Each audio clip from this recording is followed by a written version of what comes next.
Jadi Bapak Ibu Saudaraku yang saya kasih di dalam nama Tuhan Yesus, kemana kita ini jika kita hanya mengandalkan apa kata orang? Jika kita hanya percaya apa kata-kata manusia, kita tidak berpedoman kepada firman kebenaran. Padahal kita tahu firman Tuhan ini adalah perkataan Allah. Kita tahu firman Tuhan ini adalah Allah sendiri. Jadi kemana kita bawa anak cucu kita ini Bapak Saudaraku jika kita hanya mengandalkan manusia? Penuh dengan kecemasan, penuh dengan keraguan, penuh dengan kekhawatiran. Kemana kita bawa ini Saudaraku? Apalagi kita melihat air zaman ini Saudaraku, kita melihat kesukaran demi kesukaran. Ini semua kita lihat Bapak Saudaraku, bisa kita lihat sekitar kita. Saat ini Bapak Saudaraku sangat susah untuk mencari pekerjaan, sangat susah untuk mencari uang. Jadi ini harus kita mengerti Bapak Saudaraku, kemana nanti air hidup kita ini jika kita tidak pondasinya Tuhan. Tentu kita nanti akan cemas, ragu-ragu, bahkan putus asa Saudaraku, jika kita tidak mengandalkan firman kebenaran. Kita lihat kejahatan makin merajalela. Kita melihat anak-anak kita pada saat ini Bapak Saudaraku.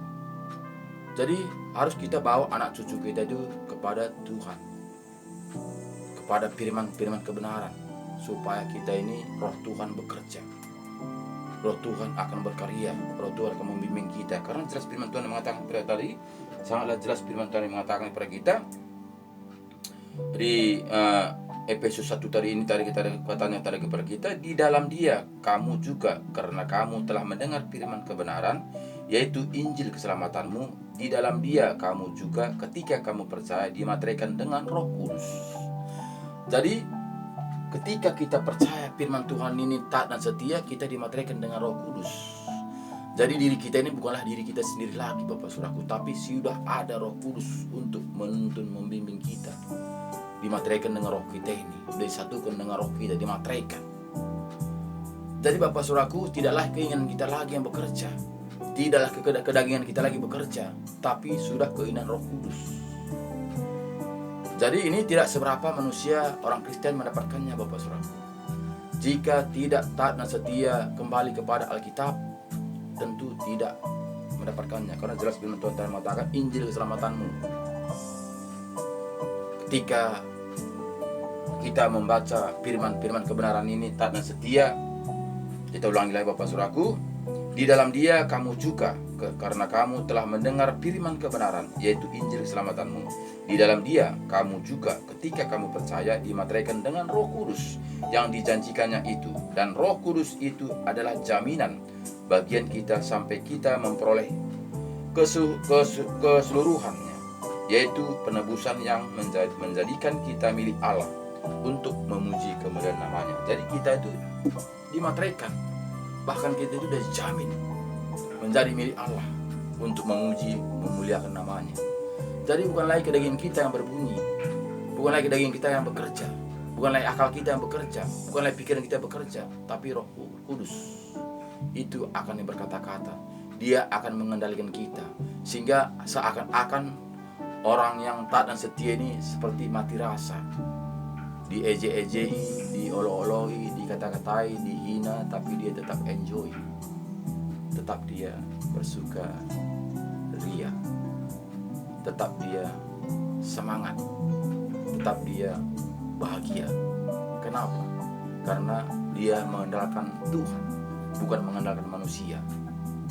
Jika dia mengandalkan manusia, tentu dia resah, cemas, khawatir. Kenapa? Apalagi sahabatnya mengata-ngatai dia. Bapak, Ibu, Saudaraku yang saya kasih dalam nama Tuhan Yesus, kita sudah dibeli, sudah berpindah. Walaupun kita masih hidup dalam dunia ini Bapak Saudaraku, kita sudah berpindah. Karena sangat jelas firman Tuhan mengatakan kepada kita, di mana katakannya Bapak Saudaraku, kita ini adalah firman bertanya, firman menjawab. Jadi bukanlah dari diri saya sendiri Saudaraku, tapi firman. Firman bertanya, firman menjawab. Karena di sini katakannya Bapak Saudaraku, ayat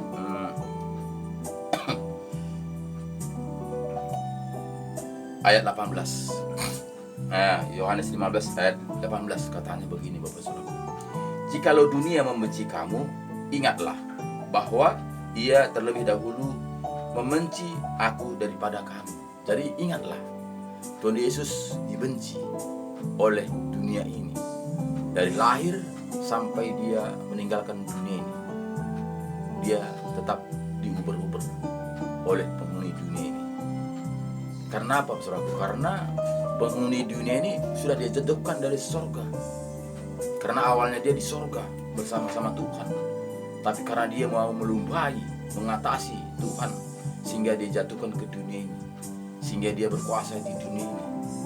Selagi dunia ini masih ada, dia berkuasa dan dunia ini untuk menengut sebanyak-banyaknya manusia untuk bersama dia. Jadi harus kita tahu Bapak Saudaraku, kita ini di mana saat ini, siapa kita ini, supaya kita jangan tergoda oleh si setan, supaya jangan kita terikut oleh setan, supaya jangan kita bersama-sama dia dibakar bersama-sama. Jadi itu harus kita tahu Saudaraku, jangan kita malu, jangan kita takut dihina orang, dikata-katai orang, dicaci orang. Jangan, karena sini jelas firman Tuhan mengatakan, jika dunia membenci kamu, ingatlah bahwa ia telah lebih dahulu membenci aku daripada kamu. Itu kata Yesus. Nah, jadi ingatlah, sekiranya kamu dari dunia, tentulah dunia mengasihi kamu sebagai miliknya. Tetapi karena kamu bukan dari dunia, melainkan aku telah memilih kamu dari dunia sebab itulah dunia membenci kamu. Jadi ingatlah katanya Bapak Saudaraku. Walaupun kita masih hidup dalam dunia ini Bapak Saudaraku, kita bukanlah anak dunia ini, karena kita numpang, singgah saja. Karena jelas firman Tuhan mengatakan sini tadi, sekiranya kamu dari dunia, tentulah dunia mengasihi kamu sebagai miliknya. Tetapi karena kamu bukan dari dunia, melainkan aku telah memilih kamu dari dunia, sebab itulah dunia membenci kamu. Jadi jelas Bapak Saudaraku, kita diejek, diolok, dikata-katai, itu sudah bagian kita. Kita harus kuat, harus tahu kuat ujian itu, harus kuat mental kita, pondasi kita itu harus kuat. Tuhan Yesus sebagai tongkat, sebagai raja, sebagai penolong, sebagai penopang kita. Jadi jika kita tidak kuat Saudaraku, tentu kita erosi mengikuti arus dunia ini. Samanya itu, yang penting hati ini. Samanya itu, yang penting percaya saja. Sehingga terjadilah demikian Bapak Saudaraku. Kita tidak lagi gigih, tidak lagi mencari, karena kita sudah dianggap kita ini sudah di dalam kerajaan surga, sudah aman, nyaman, tidak lagi ada godaan. Padahal kita Bapak Saudaraku, kita di dalam dunia ini penuh dengan godaan, karena kita ini bukan di surga, kita ini di dalam dunia, di dalam setan. Karena setan sudah jatuhkan ke dunia ini, dia menguasai dunia ini. Jadi jika kita hidup di dalam tengah-tengahnya, apa kita enggak digoncang Saudara? Apa kita enggak diberubah? Sama seperti musang kandang ayam Saudara. Bagaimana? Ayam itu akan dikejar-kejar ayam itu Saudara. Karena si musang itu mau memakan ayam itu, memangsa ayam itu, dia akan dikejar-kejar. Karena apa? Ya karena bukan lokasinya situ, Saudara. Dia bukanlah anak yang yang taat, tapi dia anak liar. Nggak sama seperti ayam. Coba ayam sama ayam, Saudaraku, dia akan rukun bersama-sama. Tapi karena ada musang dengan ayam, tentu beda. Jadi Bapak Saudaraku, kita harus mengerti. Makanya firman Tuhan mengatakan banyak yang datang, banyak orang Kristen, tapi sedikit yang taat dan setia. Jadi Bapak Saudaraku, jadi harus kita tahu.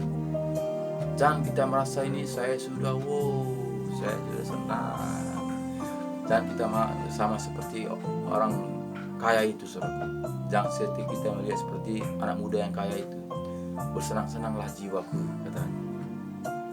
Dia merasa sudah senang, Saudaraku. Sudah memiliki segala-galanya, sudah banyak hartanya. Bersenang-senanglah. Apa kata Tuhan Yesus? pada malam ini akan cabut nyawamu, apa yang kau akan perbuat. Sehingga kada bisa berbuat saudara. Sehingga itu akan sirna semuanya. Sehingga itu semuanya akan hampa. Jadi perjuangan kita ya Bapak Saudaraku adalah roh kita ini. Bukan tentang hal-hal tentang dunia ini. Ini perjuangan kita saudara.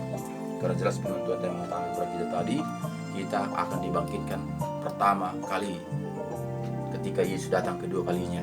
Nah, jadi ini akan mau datang saudara. Yesus mau datang. Tapi jika kita siap tidak kita taat dan setia dari pelaku firman Tuhan, kita akan tertinggal. Kita akan bangkit 1000 tahun akan datang. Dan dibangkitkan untuk dihukum. Bukan masuk surga, dihukum. Nah, jadi jelas firman Tuhan mengatakan kepada kita di Bapak Saudaraku, berbahagialah dan kuduslah ia yang mendapatkan bagian dalam kebangkitan pertama itu, karena kematian yang kedua tidak berkuasa lagi atas mereka, tetapi mereka akan menjadi imam-imam Allah dan Kristus, dan mereka akan memerintah 1000 sebagai raja bersama-sama dengan dia 1000 tahun lamanya. Jadi kita itu sebagai sama memerintah sama seperti Tuhan 1000 tahun lamanya. Kita akan dipilih karena kita taat dan setia. Kita akan dipilih, kita akan dibangkitkan, diberikan tubuh yang baru, tubuh surgawi. Nah, jadi kita akan hidup 1000 tahun untuk memuji, memuliakan nama Tuhan, memerintah. Jadi Bapak Saudaraku, haruslah kita itu renungkan itu Bapak Saudaraku. Karena tidaklah gampang untuk mendapatkannya itu. Tidak. Jika kita tidak penuh Roh Kudus, kita tidak akan bisa menguasainya itu. Tidak kita mampu untuk menguasai diri kita, saudaraku. Tidak akan mampu untuk menanggalkan kedagingan kita. Tidak, Bapak Saudaraku. Sama seperti kecanduan. Candu merokok, tidak bisa melepaskan rokoknya itu, saudaraku, karena dia ada candu. Hanya karena roh Tuhan yang bekerja sehingga dia bisa melepaskan rokoknya, saudaraku. Karena jelas firman Tuhan mengatakan, Bapak Saudaraku, di mana kita melihat di sini ayat 7, dan setelah masa 1000 tahun itu berakhir, iblis akan dilepaskan dari penjaranya, dan ia akan pergi menyesatkan bangsa-bangsa pada keempat penjuru bumi, yaitu Gog dan Magog, dan mengumpulkan mereka untuk berperang, dan jumlah mereka sama dengan banyaknya pasir di laut. Maka naiklah mereka ke seluruh dataran bumi, lalu mengepung perkemahan tentang orang-orang kudus dan kota yang dikasihi itu.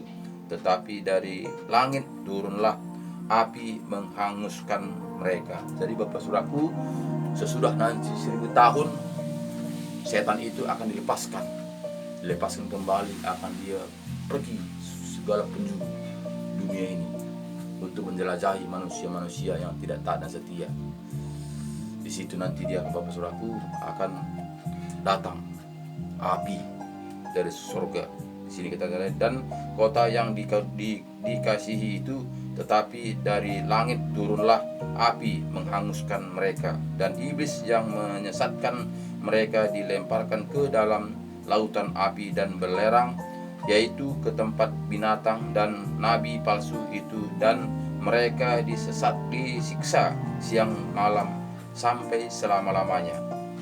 Jadi akan dihukum selama-lamanya di api neraka.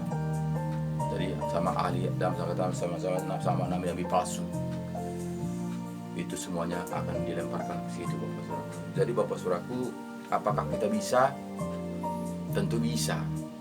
Karena Tuhan tahu posisi kita sana seperti tadi Bapak Saudaraku. Kita melihat tadi talenta 5, talenta 2, talenta 1. Jadi Tuhan tahu kemampuan kita. Jadi kita jangan lagi punya dalih. Yang penting buka hati kita, terima firman-firman kebenaran ini, lakukan, taat dan setia. Hanya itu aja. Sebetulnya gampang kalau kita mau. Jangan kita pikirkan, oh mana mungkin saya sama seperti Tuhan Yesus. Tuhan Yesus iyalah, dia tidak punya anak, tidak punya keluarga, tidak punya istri, tidak punya suami. Jadi itu alasan. Kalau alasan itu 1000 macam alasan bisa kita utarakan. Tapi marilah kita buka hati kita. Terimalah Tuhan Yesus dengan rendah hati. Bukalah hati kita lebar-lebar. Dan kita lakukan taat dan setia firman Tuhan ini. Karena di sini ada kekuatan baru yang berikan Tuhan kepada kita. Jadi bukan dengan akal kita, dengan kekuatan kita, bukan ketinggian kita, tidak, tapi dengan kuasa Roh Kudus. Di mana di sini katakannya Yohanes 14 di sini kita melihat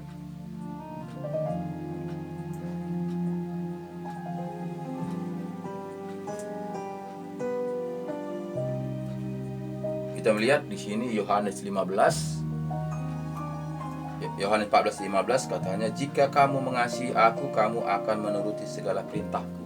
Mana bisa? Itu kata kita kan itu dengan kedagingan kita. Tapi Tuhan Yesus mengatakan, jika kita itu taat dan setia, Tuhan akan berkarya. Sama seperti tadi, talenta 5, 2, 1 tadi. Kita lihatnya posisi kita, seberapakah kemampuan kita. Jadi tidak kita bisa samakan orang dengan kita. Tidak. Karena pemberian Tuhan itu berbeda-beda. Talenta itu memberi Tuhan itu kepada kita berbeda-beda. Karakter yang berikan Tuhan itu kepada kita berbeda. Sifat yang berikan Tuhan itu kepada kita berbeda-beda. Kekuatan yang berikan Tuhan itu kepada kita berbeda. Pangkat yang berikan Tuhan kepada kita berbeda-beda. Pekerjaan yang berikan Tuhan kepada kita berbeda-beda. Itulah artinya kita saling mengisi satu lain, saling membutuhkan satu dan lain. Jadi tidak semua kita menjadi pegawai. Siapa lagi menjadi petani, siapa lagi menjadi nelayan, siapa lagi menjadi tukang beca. Kalau semua kita jadi pegawai. Jadi Tuhan itu sangat adil. Kita bisa saling membutuhkan, saling merangkul satu dengan lain, saling mengisi satu dengan lain. Itulah ajaibnya Tuhan itu. Itulah baiknya Tuhan Yesus itu pada kita. Jadi jangan kita mengeluh ketika kita itu dibuat Tuhan menjadi tukang beca. Jangan kita mengeluh bahwa kita itu buat Tuhan kita menjadi petani. Jangan kita mengeluh jika Tuhan membuat kita itu menjadi nelayan. Tapi bersyukurlah kita apa yang berikan Tuhan kepada kita. Kerjakanlah itu semampu kita, taat dan setia, supaya semua itu untuk kemuliaan nama Tuhan. Jadi Bapak Saudaraku, kita lihat sini tadi mampu. Karena apa? Karena di sini katanya tadi, aku akan meminta kepada Bapa dan Ia akan memberikan kepadamu seorang penolong yang lain, supaya Ia menyertai kamu selama-lamanya. Jadi jelas Bapak Saudaraku, kita diberikannya Roh Penolong untuk menuntun, menyertai, melindungi, mengajari kita selama-lamanya jika kita taat dan setia. Jadi kita bisa kudus karena bukan kekuatan kita, bukan karena usaha kita, bukan karena kegigihan kita, bukan karena kepintaran kita, bukan karena akal kita, tapi karena ada Roh Kudus, Roh Penolong yang menyertai kita. Itu membuat kita kuat, itu membuat kita bisa. Yang penting kita taat dan setia, itu aja. Buka aja hati kita, rendahkanlah hati kita, bersungkurlah kepada kaki Tuhan Yesus, minta ampunlah kepada Tuhan. Tuhan, tuntun saya, berikanlah saya Tuhan sesutur dan kehendak-Mu. Pakailah saya seturut dengan kehendak-Mu. Ajari saya, bukakan rahasia firman-Mu, sehingga saya betul-betul mengerti akan jalan-jalan-Mu Tuhan. Jangan kita mengeraskan hati, jangan kita punya alasan dan itu sebagainya. Itu bukannya untuk menyenangkan Tuhan, tapi menjengkelkan hati Tuhan. Jangan pernah kita mengajari Tuhan. Tuhanlah yang mengajari kita. Banyak kali kita ini Bapak Saudaraku, kita mengajari Tuhan, sehingga firman Tuhan ini kita kurang-kurangin, kita tambah-tambahi. Berarti kita mengajari Tuhan, kita menganggap firman Tuhan ini belum sempurna. Kita menganggap Tuhan itu tidak sempurna untuk menyampaikan firman kepada kita, sehingga kita kurang-kurangin, sehingga kita tambah-tambahi. Itu tanpa kita sadari. Jadi jelas Bapak Saudaraku mampu. Karena apa? Karena Roh Kudus menyertai kita. Jelas ini tadi katanya kepada kita, Yohanes 14 ayat 15 dan 17 ini, yaitu roh kebenaran. Dunia tidak dapat menerima dia, sebab dunia tidak mengenal dia dan tidak mengenal dia. Tetapi kamu mengenal dia, sebab ia menyertai kamu dan akan diam di dalam kamu. Kan kita tadi tahu baca di mana Efesus 1 tadi, sudah dimateraikan dengan Roh Kudus. Sudah dijamin kita menjadi milik Allah. Jadi dunia tidak mendapatkan itu, saudaraku, tidak mengerti dan tidak mengenal Dia. Kita yang taat dan setia ini sudah mengenal. Karena apa? Roh Kudus yang bekerja. Roh Kudus menuntun kita, Roh Kudus yang membukakan rahasia firman Tuhan, sehingga kita paham akan jalan-jalannya Tuhan, sehingga kita bisa berdiri seturut dengan kehendak Tuhan. Jadi itu Bapak Saudaraku, bukan secara kebetulan, tapi karena Tuhan sudah memilih kita, karena Tuhan sudah menjamin kita, karena Tuhan sudah mempercayai kita. Jadi tidaklah gampang kita dipercaya Tuhan, karena manusia banyak kali uloknya Bapak Saudaraku. Makanya kita melihat Adam dan Hawa sudah pun difirmankan jangan makan buah ini, tapi juga apa kata Hawa? Iblis yang membujuk aku, iblis yang memberikan kepada saya. Jadi bukannya kita minta ampun. Walaupun kita tahu sudah bersalah, kita bikin alasan itu sebagainya. Itu pada umumnya manusia, itu manusiawi. Jadi Bapak Saudaraku, kita ini harus beda dengan manusiawi. Tapi kita itu sudah menjadi kerajaan Allah. Walaupun kita ini masih hidup dalam dunia ini, tapi sifat-sifat kita itu sudah berubah, karakter kita sudah berubah. Karena jelas firman Tuhan mengatakan Bapak Saudaraku, kita ulangi lagi. Di mana katanya Bapak Saudaraku di Galatia. Jadi firman Tuhan ini kita ulang-ulangi supaya kita itu makin mantap, supaya kita makin ingat bagaimana sebetulnya kita menjadi anak-anak Tuhan. Gimana Bapak Saudaraku di Galatia 5 ini kita melihat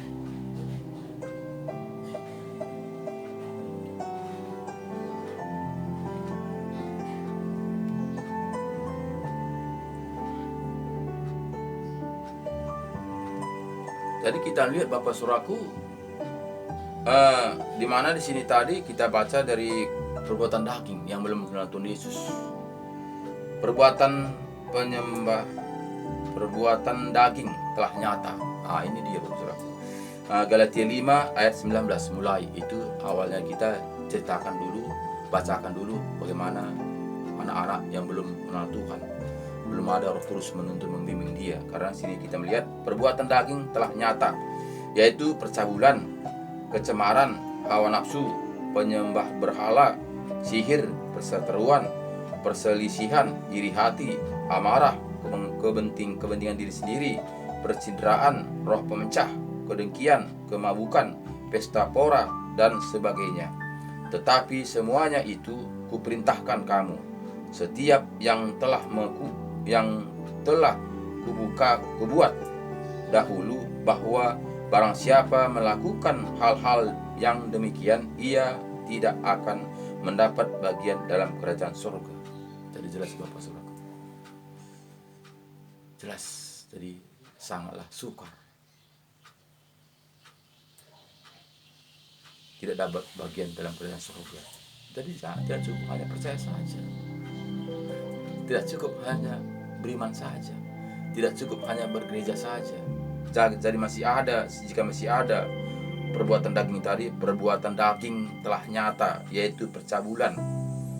Jika masih ada anak-anak Tuhan percabulan, kecemaran, hawa nafsu, penyembahan berhala, sihir, perseteruan, perselisihan, iri hati, amarah, kepentingan diri sendiri, percinderaan, roh pemecah, kedengkian, kemabukan, pesta pora, dan sebagainya.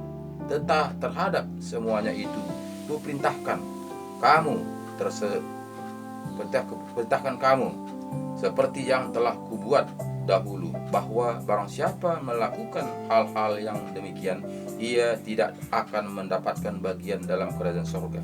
Tetapi buah roh ialah kasih, sukacita, damai sejahtera, kesabaran, kemurahan, kebaikan, kesetiaan, kelemah lembutan, penguasaan diri. Tidak ada hukum yang menentang hal-hal itu.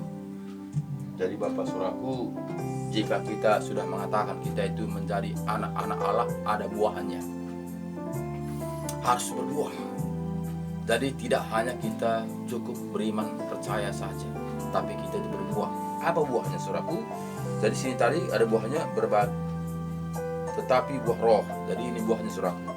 Tetapi buah roh ialah kasih, kita sangat mengasihi. Sukacita, kita itu tetap ceria, semangat, gembira. Damai sejahtera, jadi kita itu damai sejahtera walaupun oleh orang kata-katai orang, dihina orang, dibenci orang, kita damai sejahtera. Kesabaran, walaupun kita diganggu orang, kita tetap sabar. Tidaklah gampang, Saudaraku, sabar. Kemurahan hati, kita murah hati. Jika orang-orang susah, kita bantu. Jika ada orang menderita, kita bantu. Murah hati. Tidak gampang, Saudaraku. Kebaikan, kesetiaan, setia, taat dan setia kepada firman kebenaran. Kelemah lembutan, lemah lembut, Saudaraku. Tidak gampang emosi, tidak gampang tersinggung, tidak gampang spontan. Penguasaan diri, tidak ada hukum. Kelemah lembutan, penguasaan diri, tidak ada hukum yang menentang hal-hal itu. Jadi jelas Bapak Saudaraku, jika kita tidak kembali kepada firman Tuhan, jika tidak ada roh Tuhan bekerja pada hati kita ini, diri kita ini, kita pasti gugur dalam peperangan, Saudaraku. Kita tidak akan mendapatkan kehidupan yang kekal di mana kita memerintah 1000 tahun. Barulah orang-orang tidak taat dan setia akan dibangkitkan. Jadi kita jelas kita dibangkitkan awal ketika Yesus datang kedua kalinya. Yang kita nantikan, Saudaraku, kita akan dibangkitkan dan diberi tubuh baru, tubuh surgawi. Jadi bukannya tubuh yang di dunia ini, Saudaraku, bukan tubuh di kuburan itu dibangkitkan, bukan, tapi kita diberikan tubuh baru, tubuh surgawi. Jadi bukan tubuh duniawi, bukan tubuh yang bisa mati lagi, bukan, tapi tubuh yang baru, tubuh surgawi. Jadi Bapak Saudaraku, marilah kembali kepada Alkitab, firman kebenaran, supaya kita itu betul-betul mendapatkan janji-janjinya Tuhan. Jadi tetap semangat Bapak Saudaraku, jaga kesehatan. Tanpa sehat kita tidak bisa berbuat apa-apa, karena sehat itu sangat berharga, sangat berharga. Jadi tetap jaga kesehatan, tetap semangat, baca Alkitab, undang Roh Kudus, lakukan taat dan setia. Kita akan mendapatkan hidup damai sejahtera. Terima kasih banyak, tetap semangat. Shalom.